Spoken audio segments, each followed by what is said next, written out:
So the Super Bowl was a few days ago and the Chiefs got spanked. The final score don't do the game justice. Mahomes started hooping when the game was already over. This shit was a straight up ass whooping. Of course, with the whole GOAT argument going on with Brady and Mahomes, the first thing people brought up was the fact that when Brady was getting spanked in the Super Bowl, he pulled off the greatest comeback in NFL history. That's a whole different argument than the one we have here though. All the talk about 28-3 made me think about whether it really has the right to be called the greatest comeback in recent American sports history. Of course, if we go back further, there's some other candidates like Yankees, Red Sox, and 04, but in the last decade or so, the only other comeback that can really stand next to it is LeBron's infamous 3-1 comeback against the Warriors. So which one was really crazier?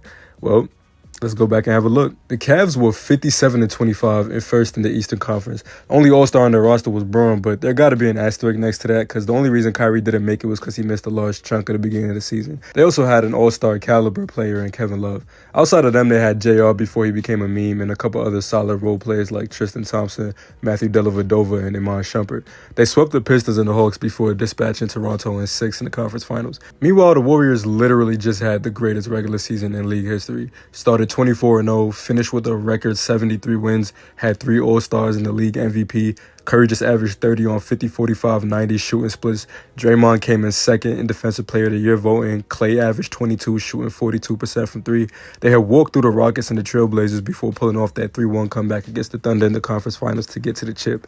In terms of difficulty of opponent, I mean, it doesn't get any worse than that, let's be real. That's no disrespect to that Falcons team, of course. Offensively, they were nasty as hell. Matt Ryan just won his only MVP. Julio Jones was in his prime and completely unguardable. Devontae Freeman just had his second and last elite season in the league. The stars really aligned for them that year. They scored the most points in the league, but on the other side of the ball, things weren't so pretty.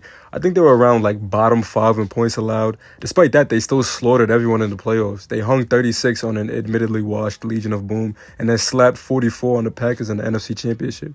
Going into the Super Bowl, you had a red-hot Falcons team against a Patriots team that had went 14-2 and had a top 5 offense despite Brady missing the first 4 games of the season and the defense that allowed the least points in the league. So, yeah, despite the fact that Curry wasn't 100% healthy and there was the Draymond suspension and the Bogut injury, the Warriors team was still a more formidable opponent front to back for the Cavs than the Falcons were for the Patriots. I mean, come on, they went 73-9. In terms of the actual comebacks themselves, though, I mean, I don't know. It gets a lot more debatable.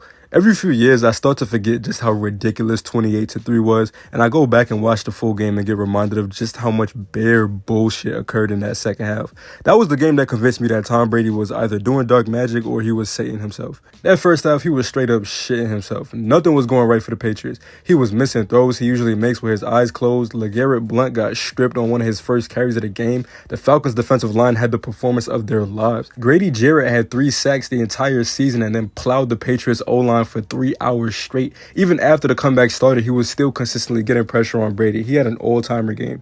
Brady ain't know what to do. We knew he was shook for real when he threw that pick 6 and then sat on the sideline pissed. That's the exact moment that motherfucker made a deal with the devil, bro. I don't care what nobody say. He was on that bench talking about First play back on the field after that moment, he threw a meatball that somehow found its way into Martellus Bennett's hands, and then Devondre Campbell got hurt that same play. You're not fooling us, Tom. We know what you up to. Still, even after that, the Falcons scored in the second half and went up by 25 points with a little over 5 minutes left in the third.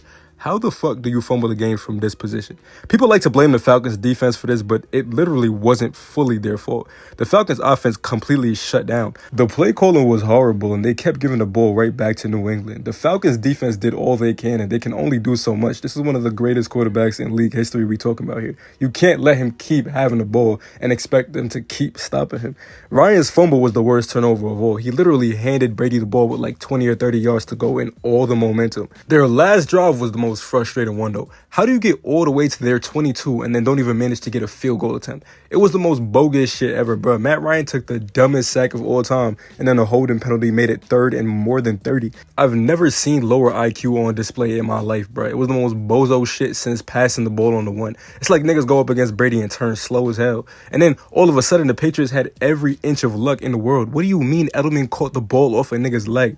Bro, what? I've never been more pissed in my life than that moment, bro. Just move your damn leg. It wasn't just all luck though. Brady was surgical those last couple drives, bro. It was vile to watch. Even when it was 28-12, you could feel it coming, which is crazy to say, but I don't know how else to describe it. By the time we got to the overtime drive, everybody and their mama knew it was done up. He walked them niggas down, bro. I can't lie. Went straight down the field, threw just one incompletion the whole drive, and then threw the dagger.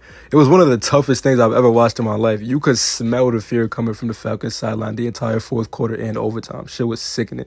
The Cavs comeback was in the same realm of impressive though. The only difference was that it kicked off in a game 5 where the Warriors didn't have Bogut or Green, which obviously was a massive handicap. The Falcons had a couple players that hurt themselves for a few plays here or there, but all their most important players were healthy and out there. They simply got walked down. The Cavs do deserve a lot of credit regardless though, don't get me wrong. They had Curry in hell those last 3 games. He wasn't hitting shit. Harrison Barnes was also literally the worst basketball player on the planet for 3 games straight. He shot what, like 5 for 32 in those 3 losses? 5 for 32. Straight buns, bro. They should have locked him under Oracle for the rest of eternity for that bullshit. Lebron obviously had one of the greatest finals performances in the history of the league. 29.7 points, 11.3 rebounds, and 8.9 assists a game. In the 3 comeback games, he dropped 41 twice and then had a 27-point triple-double to close it out. Kyrie was also crucial, averaging 27 a game and hitting the infamous dagger in Curry's mouth. It was a comeback that had never been done before in the finals, and it was against the team that had the greatest regular season ever, which is why it's hard to say that the Patriots comeback was more impressive with all that context added. However, I can't lie. I would say the Patriots one was crazier just because of how late into the game it was and how many different opportunities the Falcons had to just score one time and put the game away. With just a few minutes left in the third, it was still 28-3 and the Patriots had no momentum. It was a complete flip. I can't say I've ever seen anything like that in a championship game or a series, at least in American sports. There's certain angles you could look at it from to say the Cavs comeback was crazier. Obviously, I respect it if you think it was better because the Warriors went 73-9, but with the different handicaps that they were hit with, it's kind of like, the Patriots D suddenly locking in and swallowing up an offense that was statistically top 10 in NFL history at the time and had been whooping their ass all game while Brady suddenly locked in on the other side of the ball as the game died out was just wilder to me. Maybe it's because it was all in one game and not a full series like the NBA. I feel like it's wilder to turn around a deficit that bad in one game than it is to turn around in a series because at least you get the chance to fully regroup for a couple days after going down that badly when you got 7 games. I don't know. Let me know what y'all think about it. Thanks for watching, y'all. I'm gonna catch y'all later.